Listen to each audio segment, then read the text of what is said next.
Hello everyone, welcome back to my channel. तो कुछ दिन पहले जॉइन इंडियन आर्मी के ऑफिशियल यूट्यूब चैनल पे एक सीरीज थी एसएसबी प्रोसेस की, और उनमें से एक वीडियो, सेकंड नंबर वीडियो पे था कंप्यूटराइज स्टेज सिस्टम। तो उसके बाद से स्टूडेंट्स में भी और काफ़ी जो प्लेटफॉर्म्स हैं उनमें भी काफ़ी सारा पैनिक हो गया है कि अभी क्या नया प्रोसेस आया है स्टेज 1 में, क्या पीपीडीटी ओआईआर होंगे या नहीं होंगे, या कि प्रोसेस ऐड हुआ है, कब रिप्लेस होगा, और जो बच्चे अभी एसएसबी देने जाने वाले हैं तो उनके लिए क्या सिचुएशन होगी, क्या अभी ये प्रोसेस होगा या अभी नहीं होगा। तो आज इस वीडियो में इन सब चीज़ के बारे में डिस्कस करेंगे।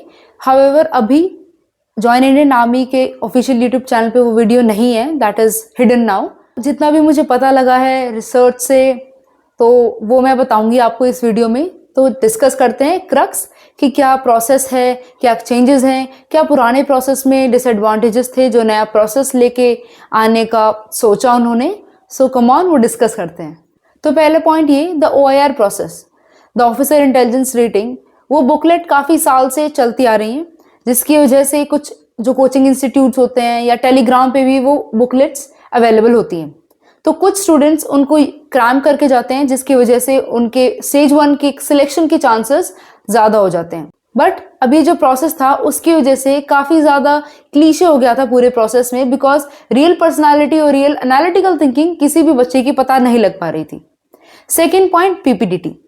पीपीडीटी में क्या होता है, कुछ कोचिंग इंस्टीट्यूट्स या फिर हम ये कह सकते हैं कि काफ़ी साल से वो पिक्चर्स आ रही हैं, जिसकी वजह से एक पैटर्न पता लग चुका है बच्चों को कि ऐसे ऐसे हमें लिखना है, ऐसे हमें नरेट करना है, जीडी में हमें कैसे पार्टिसिपेट करना है और कैसे हमें ग्रुप को आगे लेके जाना है, क्योंकि सोली इन्हीं चीज़ों पर हमारा स्टेज 1 डिपेंडेंट था। और थर्ड चीज़ तो ये थी कि अभी क्योंकि सब कुछ कंप्यूटराइज हो गया है, एआई का हम इतना यूज़ कर रहे हैं, तो एआई का हम इतना यूज कर रहे हैं डिफेंस इक्विपमेंट्स में, वेपन्स में भी, तो कब तक पेन एंड पेपर मोड का यूज किया जाएगा। इसीलिए देयर वाज अ नीड कि न्यू कंप्यूटराइज सिस्टम आए। सो अब नया सिस्टम जो आया है उसका नाम है CSSS, the computerise stage 1 selection system. अब इसमें 2 सब पार्ट्स डिवाइडेड हैं। सबसे पहले हम समझते हैं कि CSSS है क्या। बेसिकली CSSS में हमारे पास 190 क्वेश्चंस होंगे, 190 क्वेश्चंस 90 मिनट्स में, दैट इज 1.5 आवर्स। अब ये क्यों है इतने ज्यादा क्वेश्चंस इतने कम टाइम में? This is basically to test your ability to stay calm, to make speedy decisions एक पर्टिकुलर लिमिटेड टाइम में।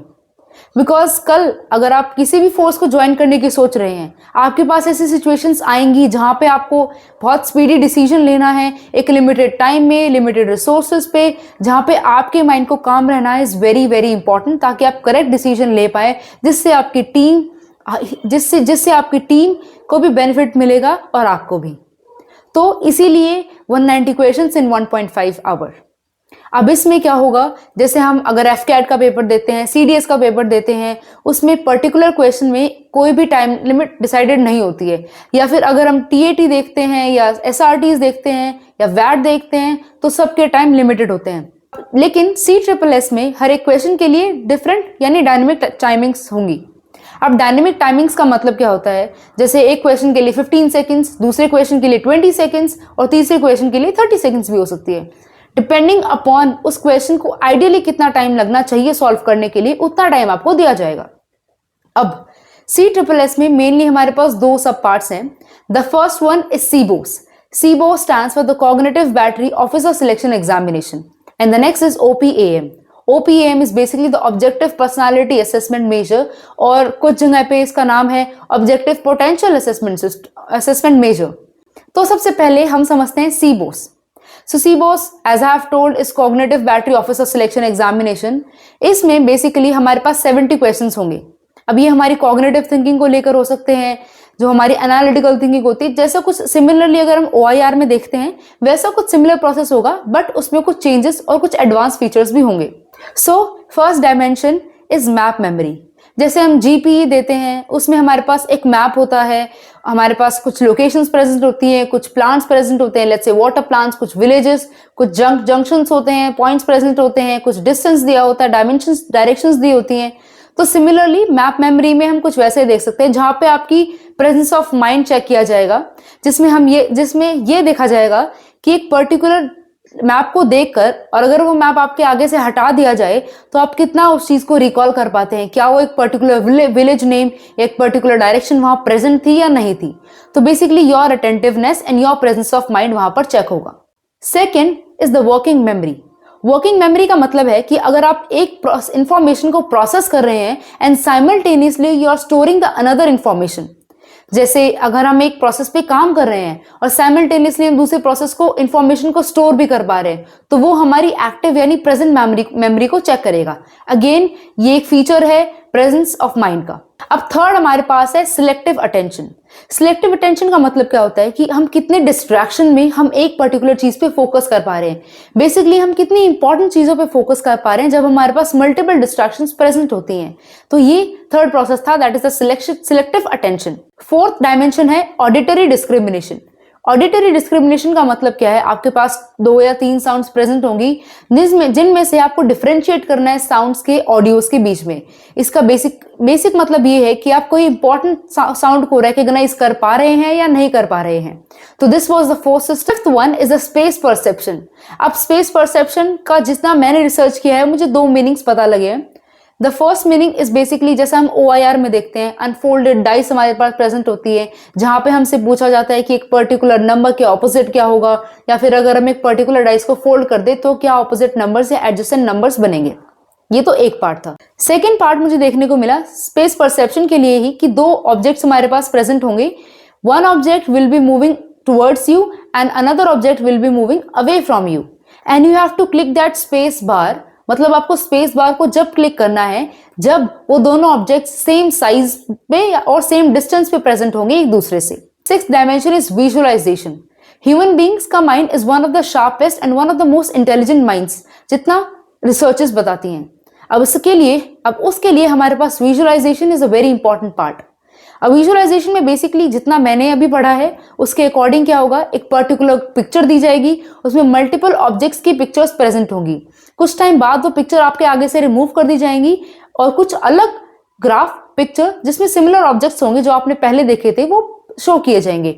और आपको ये डिस्क्रिमिनेट करना है कि जो ऑब्जेक्ट और जो पिक्चर अभी आपको दिख रही है क्या वो आपको पहले जो दिखाई गई थी वो प्रेजेंट थी एक्चुअल में या नहीं थी। बेसिकली आपकी मेमोरी ही चेक कर रहे हैं कि एक पर्टिकुलर चीज जो अभी कुछ टाइम पहले आपने देखी है और बाद में जो आपको दिखाई गई है वो सही है या नहीं है। कुछ चीजें, कुछ डिटेल्स, कुछ आपने छोड़ तो नहीं दी है या कुछ डिटेल्स आपने गलत तो नहीं देखनी है। Next we have is the form perception. तो फॉर्म परसेप्शन का मतलब क्या है? फॉर्म परसेप्शन का मतलब है कि हम माइन्यूट डिटेल्स को कितना देख पा रहे हैं, माइन्यूट डिटेल्स पे हम कितना अटेंशन दे पा रहे हैं। लेट्स से एक पर्टिकुलर फोल्डेड पेपर है, उसको हमने फोल्ड कर दिया है, उसमें हमने कुछ कटिंग्स कर दी हैं और अगर हम उस पेपर को अनफोल्ड करेंगे तो हमारे पास क्या क्या इमेजेस बन के आएंगी। तो that is basically the form perception कि ऐसा कुछ देखने को हमें मिल सकता है कि कुछ हमारे पास फोल्डेड पेपर्स दिखाए जाएंगे 2D और मे बी 3D फॉर्मेट में, जिसमें हमसे पूछा जाएगा कि अगर हम इसको फोल्ड करते हैं, कट करते हैं, कुछ अगर हम डिजाइन बनाते हैं तो अनफोल्ड करने के बाद क्या हमारे पास रिजल्ट देखने को मिलता है। 8th one is the perpetual speed. Perpetual speed का मतलब है कि आप कितना कंपेयर कर पा रहे हैं एक पर्टिकुलर लिमिटेड टाइम के अंदर। अगर आपके पास 2 या 3 ऑब्जेक्ट्स दिए हैं, 2 या 3 सिचुएशंस दिए हैं, आप कितनी जल्दी एक लिमिटेड टाइम में इनको कंपेयर करके एक डिसीजन निकाल पा रहे हैं। So again the speed of decision making.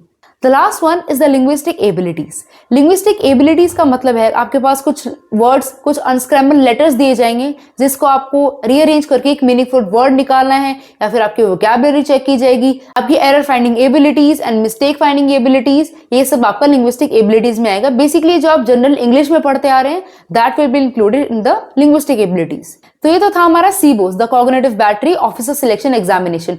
सो अब हम देखते हैं OPAM, the objective personality assessment measure. इसमें हमारे पास 120 क्वेश्चंस प्रेजेंट होंगे। अगेन 120 क्वेश्चंस तो हैं, बट 70 + 120 हमें मिला के 90 मिनट्स में 190 क्वेश्चंस कंप्लीट करने हैं। ऐसा नहीं है कि कंप्लीट करने हैं, आप क्वेश्चंस को स्किप कर सकते हैं, पास कर सकते हैं, बट अगर आपने एक पर्टिकुलर क्वेश्चन को आंसर को क्लिक कर दिया है, you can not correct it, you can not change it. जो हमारा स्टेज 2 प्रोसेस होता है, जैसे साइक सीरीज होती है, GTO सीरीज होती है एंड इंटरव्यू होता है, उससे एसेसर्स इनकलकेट कर पाते हैं कि एक पर्टिकुलर पर्सन में कितनी ऑफिसर लाइक क्वालिटीज प्रेजेंट है, कितना एक पर्सन ट्रेनेबल है ट्रेनिंग के लिए या नहीं है। तो वो जो स्टेज 2 का क्रक्स था वो बेसिकली अब स्टेज 1 में शिफ्ट हो गया है, जिसकी वजह से फर्स्ट डे से ही आपकी ऑफिसर लाइक क्वालिटीज को जज किया जाएगा। अब 5 डायमेंशंस, अगेन जितना मेरी रिसर्च से मुझे पता लगा है, ओपीएएम में भी 5 डायमेंशंस होगी। Strongly agree, neutral, disagree and strongly disagree. इसमें बेसिकली आपको मल्टीपल सिचुएशंस प्रोवाइड करी जाएगी। Let's take an example that I work better with my group. ये हमारे पास एक सिचुएशन है। ऑप्शंस आपको 5 दिए जाएंगे, strongly agree, neutral, disagree and strongly disagree. आपको उस चीज को रेट करना है।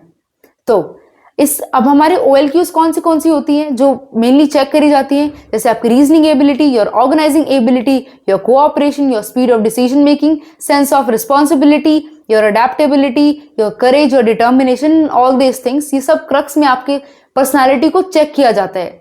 तो OPM में एक शॉर्ट वर्जन है स्टेज 2 का, जिससे स्टेज 1 से ही आपको डिटेक्ट किया जाएगा कि आपके पास ऑफिसर लाइक क्वालिटीज प्रेजेंट है या नहीं है।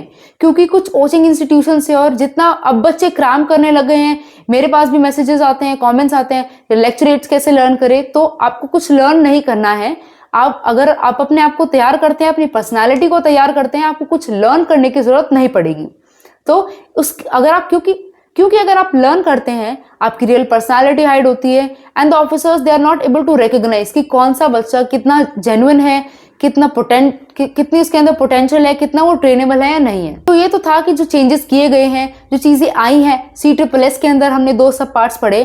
अब मेजर क्वेश्चंस जो बच्चे पूछते हैं, मेजर डाउट्स जो होने चाहिए भी अभी, कि क्या जो अभी बच्चे NDA 1 2026 या CDS 1 2026 देंगे, क्या उनमें वो चीजें इंक्लूडेड होगी, क्या उनके SSB में ये प्रोसेस होगा या नहीं होगा, या फिर अभी कुछ 1-2 महीने में जो बच्चे अपना SSB देने जा रहे हैं और AFSBs देने जा रहे हैं, क्या तब ये प्रोसेस इंक्लूडेड होगा या नहीं होगा। तो देखो, ये प्रोसेस अभी तो ट्रायल के अंदर है, टेस्टिंग के अंदर है, और काफी सारी चीजें टेस्टिंग में होती है, ट्रायल में होती है, और जरूरी नहीं है कि सारी चीजें इंप्लीमेंट हो, बिकॉज अभी ये ट्रायल सेशन ही है। और दूसरा है कि ये कंप्यूटराइज सिस्टम है, जरूरी नहीं है कि इतने कंप्यूटर्स, इतने PCs वहां पर प्रेजेंट हो एक पर्टिकुलर सेंटर में कि इतने सारे बच्चों की टेस्टिंग की जाए। तो दूसरा रीजन ये है। और तीसरा ये है कि अगर ये प्रोसेस अभी से इंप्लीमेंट होना होता तो पक्का उसकी गवर्नमेंट कोई ना कोई नोटिफिकेशन निकालती, जो कि अभी नहीं आई है। एंड NDA 1 और CDS 1 2026 में भी अगर हमने जब अप्लाई किया था, हम देखें तो पुराने SSB प्रोसेस की ही बात करी गई है। तो अगर ऐसा कुछ प्रोसेस इंप्लीमेंट आना होगा तो उसकी नोटिफिकेशन पक्का से पक्का आएगी। बट हमें इस चीज के लिए प्रिकॉशनरी भी होकर चलना पड़ेगा। कुछ बच्चे जो स्पेशली जिनका बैंगलोर बोर्ड में है अभी SSB, तो उनको थोड़ा ध्यान रखना पड़ेगा। हमने क्रक्स जान लिया है कि ऐसे ऐसे क्वेश्चंस हमसे पूछे जा सकते हैं, ऐसी ऐसी सिचुएशंस हमारे पास बन सकती हैं। तो अगर हमारे पास ऐसी कोई सिचुएशन आती भी है तो हम उसको टैकल कर पाएंगे इजीली। अब लास्ट चीज और बेसिक क्वेश्चन कि ये चीज रिप्लेस कर देगी स्टेज 1 प्रोसेस को, या फिर ये चीज ऐड हुई है, या फिर क्या है। तो देखो, अभी तो ये प्रोसेस ऐड ऑन किया गया है, आपके OIR और PPTT के साथ ये कंप्यूटराइज टेस्ट भी किया जाएगा। बट जिस हिसाब से चेंजेस की जरूरत थी, तो आगे कुछ टाइम में हम देख सकते हैं कि ये प्रोसेस रिप्लेस कर सकता है पूरी की पूरी तरह स्टेज 1 प्रोसेस को।